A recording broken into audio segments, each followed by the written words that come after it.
Hello friends, मैं हूं आपका अपना कोडर और इस सीरीज़ में हम HTML को शुरू से लेके अंत तक सीखने वाले हैं। दोस्तों, HTML वो लैंग्वेज है जिसके ज़रिए वेबसाइट्स बनते हैं और कोई भी बड़े से बड़ा वेबसाइट भी HTML के बिना नहीं बन सकता है, क्योंकि हमारे जो ब्राउज़र्स हैं, चाहे वो हमारे फ़ोन के ब्राउज़र हो, चाहे हमारा डेस्कटॉप का ब्राउज़र हो, टैब का ब्राउज़र हो, HTML लैंग्वेज को ही पहचानता है।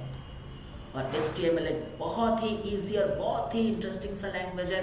तो अगर आप फर्स्ट टाइम के लिए कोडिंग में आ रहे हैं तो HTML एक बहुत ही अच्छा चॉइस है। इसके बाद आगे हम और भी बहुत कुछ जानेंगे, बहुत कुछ समझेंगे, ठीक है। लेकिन फ़िलहाल के लिए हम सीखते हैं HTML और बनाते हैं ऑसम वेबसाइट्स। तो चलिए दोस्तों, शुरू करते हैं और इस वीडियो में या इस पूरे सीरीज़ में मेरे साथ जुड़े रहिए। हेलो फ्रेंड्स, तो आज इस वीडियो में हम कवर करने वाले हैं HTML क्या होता है, HTML का स्ट्रक्चर कैसा होता है, HTML के टैग्स जैसे HTML tag, head tag, body tag, ये सारे टैग्स को हम देखने वाले हैं। इसके अलावा हम और भी सारे फॉर्मेटिंग टैग्स को देखने वाले हैं, जैसे H1, H2, H3, P tag, strong tag, M tag, ये सारे टैग्स को जो है हम देखने वाले हैं। ओके, तो सबसे पहले हम जानते हैं HTML क्या है। So HTML stands for Hypertext Markup Language. It is used to create web pages. It is the language that is understood by web browsers. इसका मतलब ये है कि HTML का फुल फॉर्म जो है वो है Hypertext Markup Language। ये वो लैंग्वेज है जिसके ज़रिए वेब पेजेस बनते हैं और वेब ब्राउज़र्स इसी लैंग्वेज को पहचानते हैं। आप जो भी वेब ब्राउज़र यूज़ करते हैं, चाहे वो सफारी हो, वो क्रोम हो, आपके मोबाइल ब्राउज़र हो, कुछ भी ब्राउज़र हो, हर ब्राउज़र HTML लैंग्वेज को पहचानता है। यानी कि वेबसाइट बनाने के लिए HTML ज़रूरी है। HTML के बिना वेबसाइट नहीं बनेगा।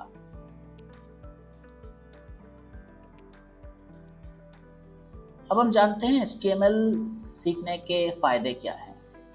ठीक है, सबसे पहली बात तो ये है कि HTML सीखने के लिए जो है आपको किसी डिग्री की ज़रूरत नहीं है। अगर आपके पास कंप्यूटर साइंस में कोई डिग्री है तो अच्छी बात है, लेकिन अगर आपको बेसिक कंप्यूटर नॉलेज हो कि कैसे आप ऑन ऑफ करते हैं, कैसे आप कॉपी पेस्ट करते हैं, या नॉर्मल जो हम सब ने स्कूल में सीखा है, वो बेसिक कंप्यूटर का नॉलेज होने पर ही अगर हमें इंटरनेट चलाना आता हो तो हम डेफिनेटली HTML को सीख सकते हैं। और ये HTML बहुत ही आसान और बेहद इंटरेस्टिंग लैंग्वेज है। You do not require to purchase any costly software. A normal system with internet connection will do. जी हाँ दोस्तों, इसके लिए कोई भी कॉस्टली सॉफ्टवेयर की ज़रूरत नहीं है। आपके पास कंप्यूटर है, इंटरनेट है और कंप्यूटर में बेसिक जो हर चीज़ रहता है उसकी मदद से ही हम डेफिनेटली एक अच्छा सा वेबसाइट बना सकते हैं। हाँ, कुछ सॉफ्टवेयर की ज़रूरत पड़ती है, लेकिन वो सारे सॉफ्टवेयर जो है फ्री है, ओपन सोर्स है और मैं खुद आप लोगों को दिखाऊंगा कि किस तरह से उन सॉफ्टवेयर को आप डाउनलोड कर सकते हैं। It is a gateway to several career opportunities. You can apply for jobs, create your own website और start your own freelance business. जी हाँ दोस्तों, आज के ज़माने में वेबसाइट्स से रिलेटेड बहुत सारे कैरियर अपॉर्चुनिटीज़ खुल चुके हैं। यस, और अगर आप HTML सीख ले तो आप अपनी खुद की वेबसाइट बना सकते हैं, आप जॉब के लिए अप्लाई कर सकते हैं और सिर्फ इतना ही नहीं, आप अपना फ्रीलांस बिजनेस भी स्टार्ट कर सकते हैं। तो अभी हम देखते हैं HTML का स्ट्रक्चर। HTML को डिफाइन करने से पहले हमें डॉक्यूमेंट टाइप को डिफाइन करना पड़ता है कि वो कौन सा डॉक्यूमेंट टाइप है, जहाँ हम बताते हैं कि ये एक HTML फाइल है। तो इसको हम डॉक टाइप डेफिनेशन कहते हैं, या यूँ कहें तो DTD कहते हैं। उसके बाद हम अपना HTML का काम शुरू करते हैं। HTML के अंदर दो हिस्से होते हैं, एक होता है हेड और दूसरा है बॉडी। ठीक है, हमारे हेड के अंदर हमारे वेब पेज का टाइटल होता है,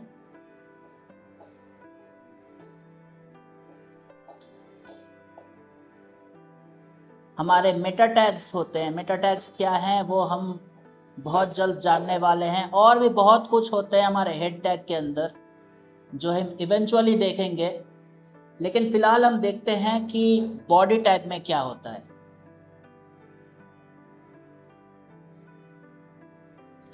तो हमारे बॉडी टैग के 3 हिस्से होते हैं। एक है हेडर, दूसरा है मेन और तीसरा है फूटर।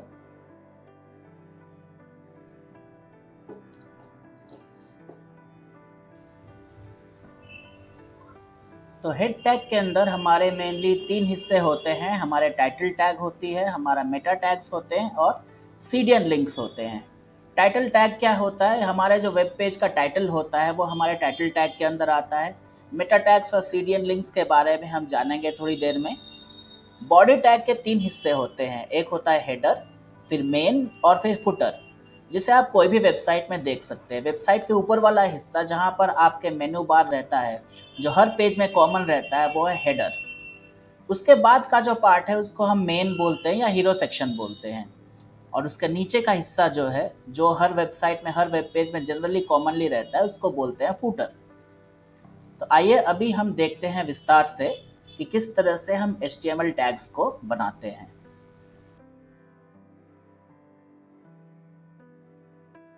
तो दोस्तों, बारी आ गई है हमारी कोडिंग की। हमारे प्राथमिक कोड्स को जो है हम नोटपैड में देखने वाले हैं। हालांकि नोटपैड से वेबसाइट्स नहीं बनते हैं, वेबसाइट्स बनाने के लिए अलग कोडिंग सॉफ्टवेयर होते हैं जिनको हम देखने वाले हैं, लेकिन फिलहाल हम लोग अपना कोडिंग नोटपैड में ही करने वाले हैं। मैंने नोटपैड को इसलिए चुना है क्योंकि नोटपैड जो है आप सबके सिस्टम में मौजूद होता है। तो दूसरे जो सॉफ्टवेयर है वो भी हम डाउनलोड करेंगे, किस तरह से डाउनलोड करना है और किस तरह से इस्तेमाल करना है सब हम देखने वाले हैं। फिलहाल हम देखने वाले हैं नोटपैड से। तो हमारे इस नोटपैड में हम सबसे पहले लिखते हैं कुछ इस तरह से।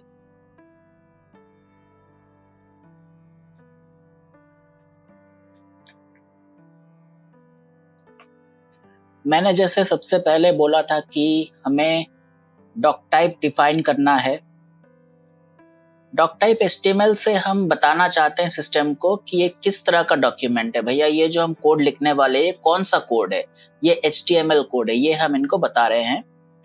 अभी हम अपना कोडिंग शुरू करेंगे, हमारा HTML कोडिंग।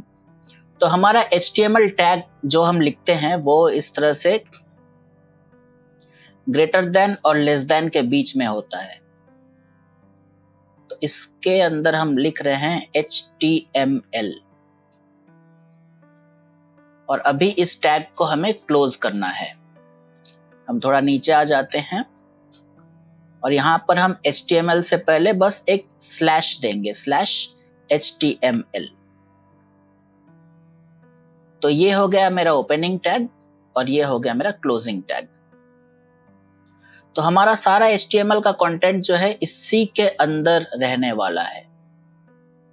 अब जैसे कि हमने जाना था कि HTML के अंदर 2 हिस्से होते हैं, हेड और बॉडी। तो चलिए सबसे पहले हम एक हेड टैग बना लेते हैं एंड ऑब्वियसली इस टैग को हमें क्लोज भी करना है। और हम चलते हैं बॉडी टैग, इसके बाद बनाना है body and obviously body tag को क्लोज भी करना है।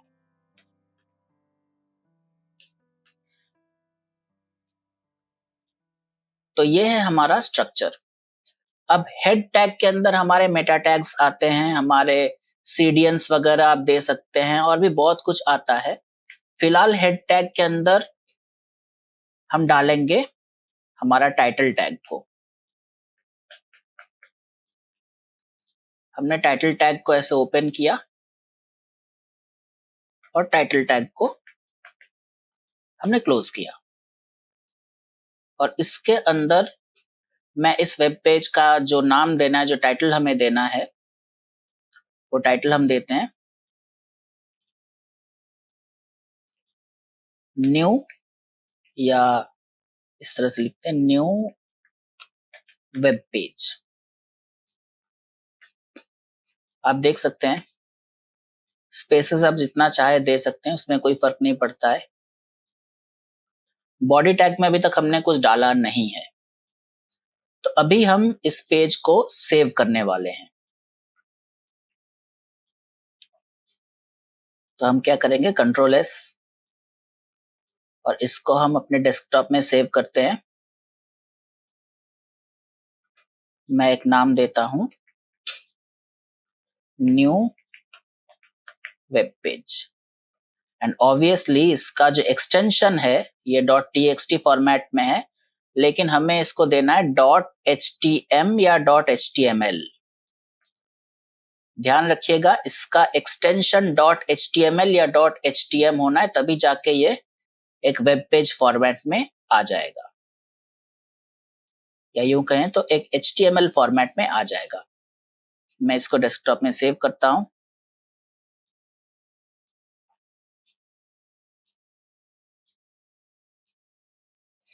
और मैं इनको मिनिमाइज करके मैं देख सकता हूं कि यहाँ पर एक बन गया है ये वेब पेज, जिसका नाम हमने रखा था न्यू वेब पेज। चलिए मैं इसको ओपन करता हूं। ओपन करने के लिए मेरे पास कई सारे ऑप्शंस आ रहे हैं। मैं इसको क्रोम से ओपन करता हूं। तो ये मेरा वेब पेज ओपन हो गया है। अभी तो इस वेब पेज के बॉडी टैग में मैंने कुछ भी नहीं डाला है, इसीलिए बॉडी आपको ब्लैंक दिख रहा है। लेकिन अगर आप गौर करें तो हमारा जो टाइटल है, न्यू वेब पेज जो हमने दिया था टाइटल, वो इधर ऊपर आ गया है। हम अपने कोड में वापस जाते हैं। मैं इस न्यू वेब पेज को मान लीजिए ऐसे दिस वेब पेज बना दिया। मैंने इसको सेव किया एंड इस पेज को मैंने रिफ्रेश किया। अब देखिए ये दिस वेब पेज बन गया है। तो वेब पेज का टाइटल जो है इस जगह पर आता है। अभी हम जाएंगे वेब पेज की बॉडी को देखने के लिए कि इस वेब पेज में अभी हम इस पे कंटेंट डालने वाले हैं। तो हमारा हर कंटेंट कोई ना कोई टैग के साथ जुड़ा रहता है। ये हमारा हेड का पोर्शन खत्म हो गया। अभी हम बॉडी के पोर्शन में आते हैं। यहां पर मैं एक टैग डालता हूं H1। H1 मतलब हेडिंग 1, एंड ऑब्वियसली हेडिंग 1 को क्लोज करता हूं बिल्कुल इस तरह से। इसके अंदर हम जो लिखेंगे वो हमारा हेडिंग 1 फॉर्मेट में आएगा। This is heading 1। मैंने कंट्रोल एस प्रेस करके इसको सेव किया, एंड ऑब्वियसली अभी जब मैं इस वेब पेज को रिफ्रेश करता हूं तो ये देखिए ये हेडिंग 1 फॉर्मेट में ये आ गया है। एंड ऑब्वियसली कोई हेडिंग देने के बाद अक्सर हम लोग, अगर आप कोई प्रोजेक्ट्स वगैरह बनाते हैं तो एक हेडिंग के बाद एक सब हेडिंग होता है, तो वो भी देने का ऑप्शन हमारे पास है, जिसको हम बोलते हैं हेडिंग 2, H2।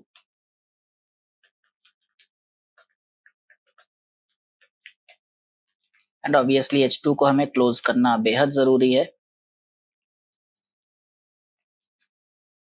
मैं इस पेज को रिफ्रेश करता हूं और ये देखिए दिस इज हेडिंग 2। इसके अलावा और भी हेडिंग्स हैं, जैसे कि मैं अगर इसमें ऐसे बस हल्का सा चेंज कर देता हूं, इसको मैं हेडिंग 3 या यूं कहें तो H3 लिखता हूं। ये हेडिंग 3 का टैग है।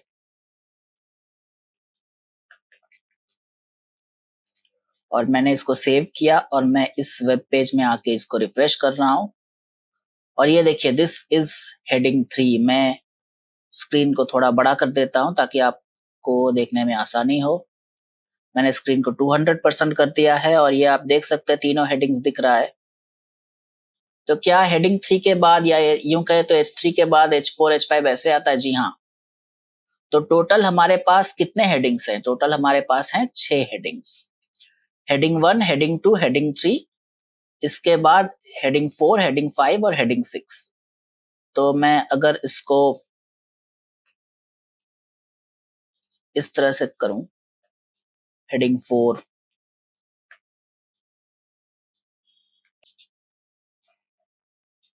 तो हमारे पास 6 हेडिंग्स मौजूद हैं। आप देख सकते हैं यहाँ पर सारे हेडिंग्स हमारे पास आ गए हैं। मैं इसको सेव करता हूँ और इस पेज को मैं एक बार रिफ्रेश करता हूँ, तो हम देख सकते हैं ये हमारे टोटल 6 तरह के हेडिंग्स हैं।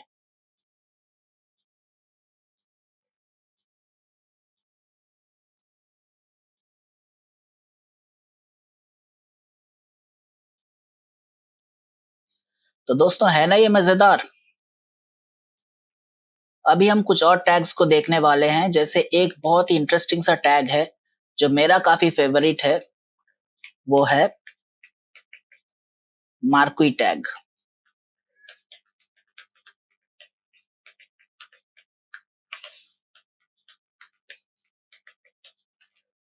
मैंने इसको सेव किया। आप देख सकते हैं ये एक सेल्फ एनिमेटेड टैग है जो इस तरह से राइट से लेफ्ट तक आता हुआ हमें दिख रहा है। दोस्तों, ये मार्क्वी टैग जो है हम बहुत सारे वेबसाइट्स में देखते हैं।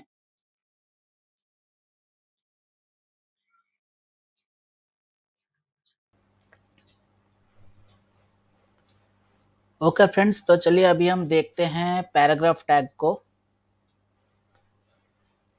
अगर आपको कोई पैराग्राफ लिखना हो, इन्हें हम फिलहाल हटा दे रहे हैं और उस टैग का इस्तेमाल करते हैं जो काफ़ी ज़्यादा लगने वाला है हमें, वो है पैराग्राफ।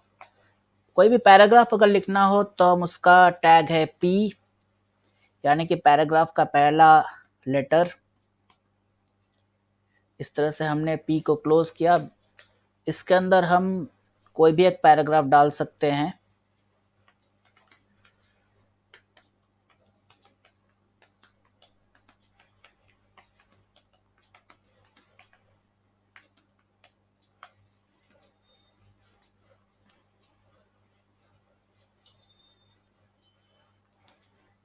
मैंने इस लाइन को काफ़ी सारे बार पेस्ट कर दिया है, मैं इसको हटा दे रहा हूँ। आप जितनी बार चाहे इसको लिख सकते हैं। मैंने इसको सेव किया और मैं इस पेज को रिफ्रेश कर रहा हूँ और ये देखिए, अभी मैं इसी पैराग्राफ टैग को मैं एक नया पैराग्राफ ओपन कर रहा हूँ। तो ये पैराग्राफ खत्म हो गया। Now I am opening a different paragraph. इसको मैं क्लोज कर रहा हूँ और मैं इसी पार्ट को इधर से कॉपी करके इधर पेस्ट कर रहा हूँ। तो दोस्तों, ये एक पैराग्राफ है, ये एक दूसरा पैराग्राफ है। हालांकि कंटेंट मैंने सेम रखा है। खैर, मैंने इसको सेव कर दिया और अभी मैं इसको रिफ्रेश करके देख रहा हूँ। ये देख सकते हैं, ये दूसरा पैराग्राफ। अभी आपने एक चीज नोटिस किया होगा, यहाँ पर सारी चीजों को जो है एक एक लाइन में इस तरह से लिखा हुआ है। एक लाइन जो है ऐसे इधर खत्म हो गया, फिर दूसरा लाइन, लेकिन यहाँ पर आप देख रहे हैं कि ये सारा चीज जो है स्ट्रेट लाइन में आ रहा है। फुल स्टॉप के बाद उसी लाइन से नेक्स्ट लाइन शुरू हो रहा है। मैं ऐसा करता हूं, यहां से भी मैं एक लाइन को तोड़ देता हूं और मैं इसको सेव करता हूं और मैं इसको रिफ्रेश करता हूं। आप देखेंगे दोस्तों, कोई चेंज नहीं है। उसका वजह यह है कि इस एंटर टैग को जो है, आई एम सॉरी, इस हम जो यहाँ एंटर प्रेस कर रहे हैं, इस तरह से लाइन को नीचे लेके जा रहे हैं। वेबसाइट जो है इसको नहीं समझता है, ब्राउजर इस चीज को नहीं समझता है। ब्राउजर सिर्फ HTML टैग्स को समझते हैं। तो ऑब्वियसली लाइन को अगर हम ब्रेक ना भी करें, स्ट्रेट रखें या ब्रेक करें, कोई फर्क नहीं पड़ता है। लेकिन अगर हमें ऑफिशियली लाइन को ब्रेक करना है और इसे वेब पेज में दिखाना है, तो उसके लिए हम एक टैग का इस्तेमाल करते हैं और वो टैग है BR, या यूं कहें तो ब्रेक टैग। ये एक ऐसा टैग है जो सिंगल टैग कहा जा सकता है। इसका कोई क्लोजिंग टैग नहीं है। जहां जहां हमें ब्रेक डालना हो तो वहां वहां हमें ये ब्रेक टैग, जो कि एक सिंगल टैग है, इसका हम इस्तेमाल करेंगे। मैंने इसको सेव किया और अगर मैंने इस पेज को अभी रिफ्रेश किया तो आप देख सकते हैं यहाँ से लाइन ब्रेक हो गई। ये 3 टाइम से कंटिन्यूड है, उसके बाद ये लाइन ब्रेक हो रहा है।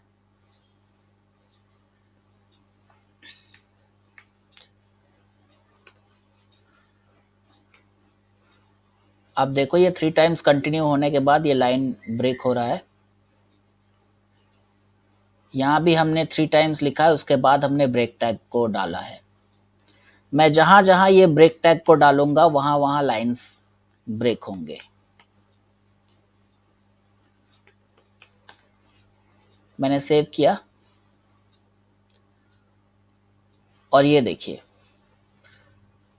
4 जगहों पर मैंने ब्रेक टैग डाला है और चारों जगहों पर जो है लाइंस ब्रेक हो गए हैं। बाकी ये जो ब्रेक्स हमने बनाया है इनको सिस्टम नहीं पहचानता। इनफैक्ट ये जो दोनों पैराग्राफ टैग्स के बीच अगर हम ये गैप को हटा दें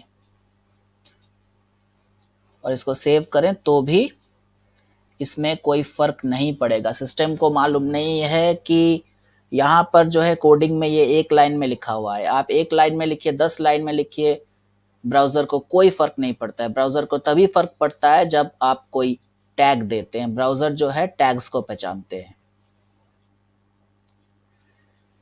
अभी हम एक पर्टिकुलर टैग को लेते हैं। चलिए ऐसा करते हैं, हम इस पैराग्राफ टैग के अंदर ही एक पैराग्राफ को हम हटा दे रहे हैं और दूसरे वाले पैराग्राफ में हम देख रहे हैं। हम एक ये लाइन को ले लेते हैं। ओके, यहां पर भी एक ब्रेक डाल देते हैं, नीचे चला जाएगा और इस लाइन को जो है हम एक टैग से घेर देते हैं। या यूं कहें कि ये पूरा लाइन जो है पैराग्राफ टैग के अंदर है, लेकिन पैराग्राफ टैग के अंदर स्पेसिफिकली इस लाइन में हम एक टैग डाल रहे हैं और वो टैग है स्ट्रॉन्ग टैग। इस लाइन को हम स्ट्रॉन्ग टैग के अंदर डालेंगे तो इस लाइन के बाद हमें स्ट्रॉन्ग टैग को क्लोज करना है। हमने स्ट्रॉन्ग टैग को क्लोज किया, हमने सेव किया और हम यहाँ पर अगर रिफ्रेश करते हैं तो हम देखेंगे हमारा वो लाइन जिसको हमने स्ट्रॉन्ग टैग से घेरा है वो लाइन अपने आप बोल्ड हो गया है। इसका फॉन्ट वेट बोल्ड हो गया है, ये आप देख सकते हैं।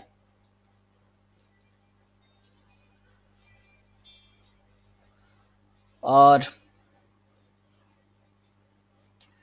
एक और टैग अभी हम देखने वाले हैं, वो है एम्फेसिस टैग, या यूं कहें तो EM, ये वाला टैग।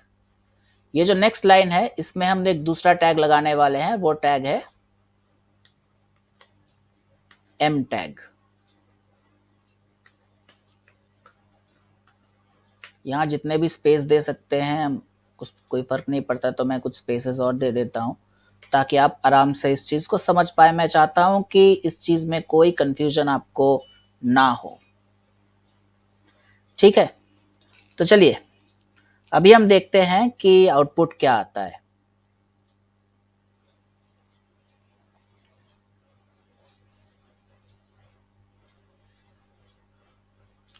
शायद हमने यहाँ पर सेव नहीं किया है इसलिए कोई आउटपुट दिख नहीं रहा है। Ctrl+S प्रेस करके मैंने इसको सेव किया एंड ऑब्वियसली अब जाके अगर मैं इसको रिफ्रेश करूं तो ये देखिए इस लाइन को जो है मैंने एम्बेड टैग से, एम्फेसिस टैग से घेरा है, EM टैग से, और ये बन गया है आइटैलिक्स में। यहां भी मैं एक ब्रेक टैग दे देता हूं क्योंकि नीचे एक और लाइन है। ये मैं इसको जब तक सेव ना करूं कोई भी चेंज आपको नहीं दिखेगा। मैं इसको सेव करता हूं, Ctrl+S से मैंने इसको सेव किया एंड ऑब्वियसली अब जाके अगर मैं इसको रिफ्रेश करूं तो ये देखिए अभी आपको शायद ये क्लियर दिख रहा होगा। इसी तरह से दोस्तों और भी बहुत सारे टैग्स हैं जिनको हम इस सीरीज में कवर करने वाले हैं। हमें इमेजेस ऐड करने हैं, कलर पैटर्न से खेलने हैं, लिस्ट्स ऐड करने हैं और भी बहुत कुछ टेबल्स बनाने हैं। सारी चीजें हम देखेंगे। लेकिन फिलहाल आप लोगों से यही रिक्वेस्ट है कि इस वीडियो को देखने के बाद अपने अपने लैपटॉप्स में नोटपैड से एक वेब पेज बनाइए और जो जो चीजें इस वीडियो में आपने देखा है उन चीजों को दिल खोल के प्रैक्टिस कीजिए। मैं कहता हूं दोस्तों बहुत मजा आने वाला है।